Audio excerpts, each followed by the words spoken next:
مشہور مورخ ابن جریر طبری کہتے ہیں کہ میں ایک سال حج کے زمانے میں مکہ مکرمہ میں تھا تو میں نے خراسان سے آئے ہوئے ایک شخص کو یہ اعلان کرتے ہوئے سنا۔ وہ کہہ رہا تھا کہ اے مکہ کے رہنے والو، اے حج کے لیے دور دراز سے آنے والو، میری ایک تھیلی گم ہو گئی ہے جس میں 1000 دینار تھے۔ جو شخص بھی مجھے وہ واپس کر دے تو اللہ تعالیٰ اسے بہترین جزا دے اور جہنم سے آزاد کرے۔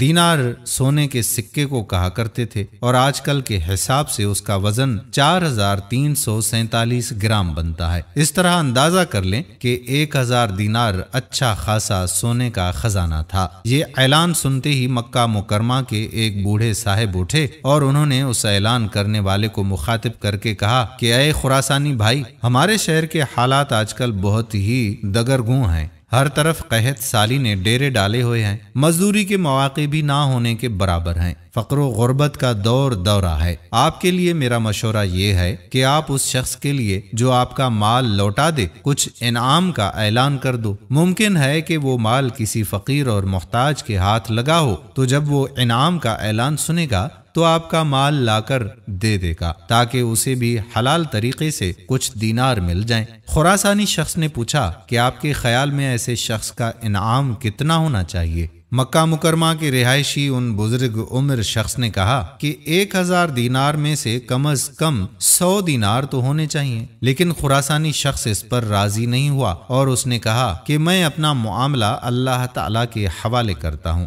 آج مجھے مال نہ ملا تو کوئی بات نہیں، روز قیامت تو مل ہی جائے گا۔ ابن جریر طبری رحمت اللہ علیہ کہتے ہیں کہ میں یہ سارا مکالمہ سن رہا تھا اور میں سمجھ گیا کہ یہ مال کسی اور کو نہیں، اسی بابا جی کو ملا ہے، لیکن یہ بغیر کسی حلال انعام کے اسے واپس نہیں کرنا چاہتا۔ شاید یہ بہت محتاج اور فقیر ہے۔ میں نے اپنے شک کو یقین میں بدلنے کے لیے اصل صورتحال سمجھنے کے لیے اس کا پیچھا کیا کہ یہ کہاں جاتا ہے۔ وہ بابا جی اپنی جگہ سے اٹھے اور مکہ مکرمہ میں ایک پرانے محلے کے کچے گھر میں داخل ہوئے۔ ابن جریر طبری رحمت اللہ علیہ باہر کان لگا کر سن رہے تھے۔ اندر گھر سے آواز آئی کہ بابا جی اپنی اہلیہ کو کہہ رہے تھے کہ اے بابا، دیناروں کا مالک مل چکا ہے اور اب ہمیں دینار واپس ہی کرنے پڑیں گے۔ میں نے اسے کچھ انعام دینے کا ہی کہا، لیکن وہ تو اس سے بھی انکاری ہے۔ کئی دنوں سے فاقے کی ستائی ہوئی اہلیہ نے جواب دیا کہ میں 50 سال سے آپ کے ساتھ غربت بھری زندگی بسر کر رہی ہوں، لیکن کبھی اپنی زبان پر حرف شکایت نہیں لائی، لیکن اب تو کئی دنوں سے فاقہ ہے۔ پھر ہم دونوں کی ہی بات نہیں، گھر میں ہماری 4 بیٹیاں،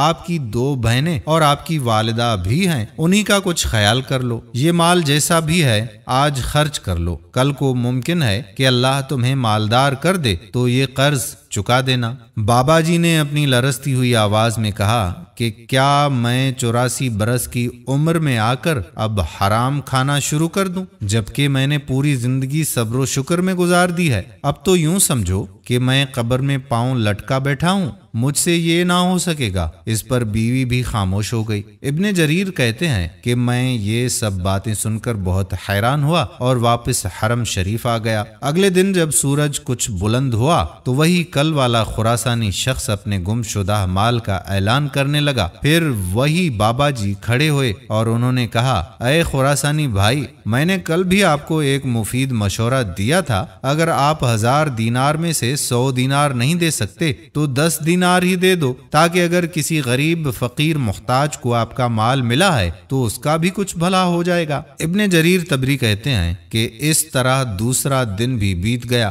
اور آخر خراسانی شخص کو اس کا مال نہیں مل سکا۔ جب تیسرے دن کی صبح ہوئی تو پھر وہ آ کر اپنے گمشدہ مال کا اعلان کرنے لگا۔ اب پھر وہی بابا جی کھڑے ہوئے اور انہوں نے کہا کہ خراسانی بھائی، میں نے پرسوں آپ کو 100 دینار انعام کا اعلان کرنے کا مشورہ دیا، لیکن آپ نہیں مانے۔ کل 10 دینار کا مشورہ دیا، اس پر بھی آپ نے انکار کر دیا۔ چلو 1 دینار انعام ہی کا اعلان کر دو۔ ممکن ہے کہ جس غریب کو مال ملا ہے اس کے گھر میں کئی دن سے فاقہ ہو، تو وہ 1 دینار سے اپنے اہل و عیال کے لیے کچھ کھانے کا ہی انتظام کر لے گا۔ خراسانی شخص نے پھر بڑی ہی تنگ دلی کا مظاہرہ کرتے ہوئے کہا کہ میں 1 دینار بھی دینے کے لیے تیار نہیں ہوں، اپنا مال لوں گا تو پورا لوں گا، ورنہ روز قیامت ہی فیصلہ چلا ہوگا۔ جب بابا جی نے یہ سنا تو ان کا پیمانہ صبر لبریز ہو گیا اور اس خراسانی شخص کا دامن اپنی طرف کھینچتے ہوئے کہا کہ میرے ساتھ آؤ کہ میں تمہارا مال واپس کر دوں۔ اللہ کی قسم، جب سے یہ مال مجھے ملا ہے میں ایک پل بھی سکون کی نیند نہیں سو سکا ہوں۔ ابن جریر طبری کہتے ہیں کہ میں بھی چپکے سے ان کے پیچھے پیچھے چل دیا۔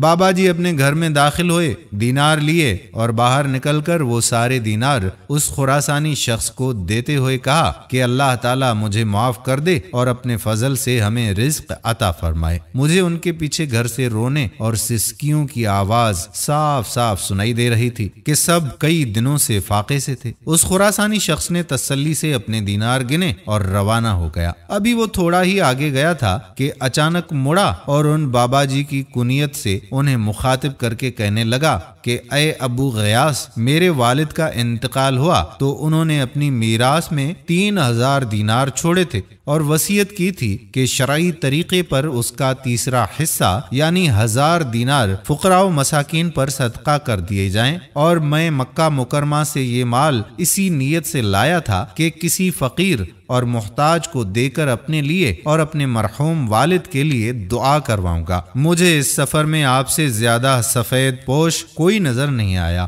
اس لیے یہ مال رکھ لو اور اپنی ضروریات میں خرچ کرو۔ یہ سن کر ابو غیاث کی آنکھوں سے تشکر بھرے آنسو رواں ہو گئے اور انہوں نے خراسانی شخص اور اس کے والد مرحوم کو خوب دعائیں دیں۔ پھر جب وہ خراسانی شخص وہاں سے جانے لگا، میں بھی واپس ہونے کے لیے مڑا تو پیچھے انہیں بابا جی ابو غیاث کی آواز سنائی دی، بیٹا رک جاؤ، میں پہلے دن سے دیکھ رہا ہوں کہ تم میرا پیچھا کر رہے ہو اور پورے معاملے سے باخبر ہو۔ میں نے اپنے شیخ احمد بن یونس یربوئی رحمت اللہ علیہ اور انہوں نے امام مالک رحمت اللہ علیہ سے اور امام مالک رحمت اللہ علیہ نے حضرت نافع رحمت اللہ علیہ سے سنا کہ حضرت عبداللہ بن عمر رضی اللہ تعالی عنہ بتاتے ہیں کہ حضور کریم صلی اللہ علیہ وآلہ وسلم نے حضرت عمر اور حضرت علی رضی اللہ تعالی عنہم کو فرمایا تھا کہ جب اللہ تعالیٰ تمہیں کوئی تحفہ بغیر مانگے اور بغیر نفس کے انتظار کے دے دے تو اسے قبول کر لینا اور رد نہ کرنا۔ پھر انہوں نے گھر کے 9 افراد کے لیے 100 دینار الگ کیے اور پورا 10واں حصہ یعنی 100 دینار مجھے عنایت کیے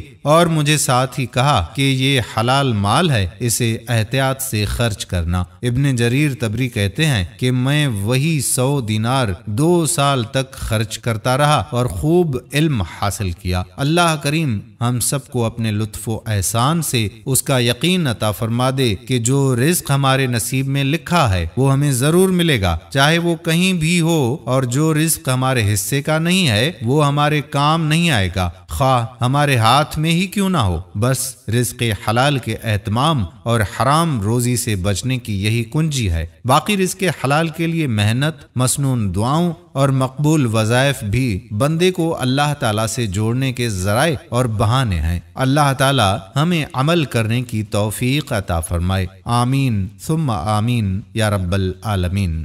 دوستو ویڈیو پسند آئی ہو تو اپنے دوستو احباب کے ساتھ شیئر ضرور کیجیے گا۔ آنے والی ویڈیو تک اپنے میزبان قادر بخش کلہوڑوں کو اجازت دیجیے۔ اللہ حافظ۔